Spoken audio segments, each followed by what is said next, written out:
Ayan, ang capacitor niya. Twin tab, magkasama na yung dryer, saka yung wash. Ito, naputol ko na, pero hindi pa napapalitan. Ayan, i-ano natin, i-power on yan. Ayan, nakasaksak na. Ayun, yung motor niya, wash motor, yan. Gumagalaw siya ba?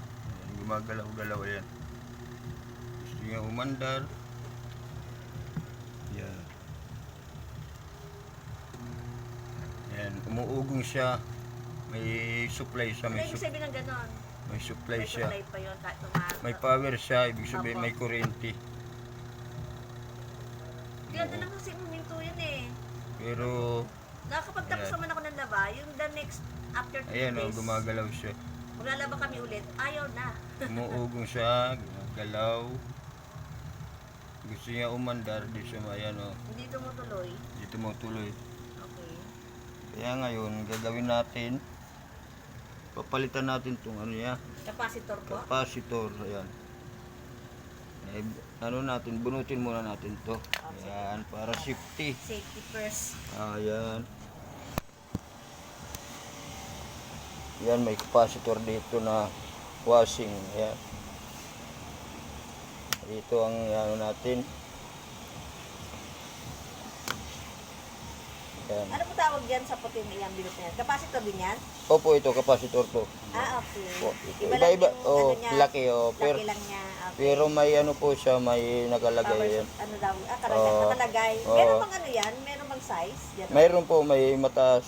Ah, May okay. ano. Match naman yan para Opo, max to. dyan. Yung papalitan mo, ano size nyon? Parehas lang po yan. Ilan? Ayan. 10 UA po. Yung Ah, 10, nasa 10. Ano. Okay po. Ayan, lagyan ko lang electrical. Yung si kuya, salubong ko lang to dyan sa paglabas ko eh. So, Oh. tamang-tama, sira yung machine ko, tinanong ko siya. Ayan. Ayan, ano. Ending ko ngayon, so, Sunday laba. ah, So, need natin pagawa kay kuya to para magamit natin ulit. ayan, isaksak na natin ulit. Kasi napalitan na siya. Ito na yung wash niya. Okay. Inalis na natin. Ito, may sarili na siyang capacitor. Capacitor lang talaga naging problema niyan, mostly talaga sa labahan eh. Kasi mayroon naman din hindi capacitor ang problema. Minsan motor na Sa rin. wirings din na pinaputol. Hindi po, yung motor niya, yung minsan, ano, sana nga, ito lang ang ano. Ah, okay po. Ayan. Ayun, oh. Ayun, very good Ah. Ayan na. Mandar na siya kasi pinalitan na. Pinalitan ko na siya ito. Ayan. Maganda na ang andar, malakas. Opo eh. Ayun. Makakapaglaban naman yan, kuya.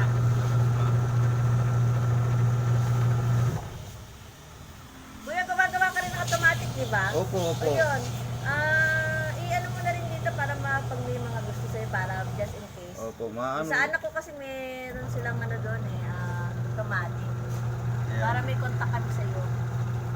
Yung dryer mo, ipaandarin natin So, kung... try natin yung dryer para makita yung... Kasi kanina, hindi. Ayan. Ayun, umikot na siya. Ayan, okay naman dryer niya. Wala namang problema yung dryer mo, no? Hindi.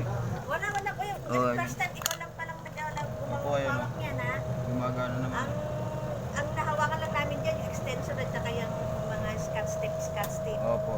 Mapapansin mo, walang nagalaw pa dyan. Nakabalot pa yung aming yung mga ibang mga wirings namin eh. Opo. Bago lang talaga yan. Matagal na yan, pero hindi naman siya talaga pasira. Bakit pa nasisira? Dahil bakit nasisira agad si capacitor? Ano bang nagiging issue? Kasi sa katagalan po, talagang bumababa Yan, ng ano. kasi itong aking parang 4 years. Mas 4 sure, years pa lang po ito.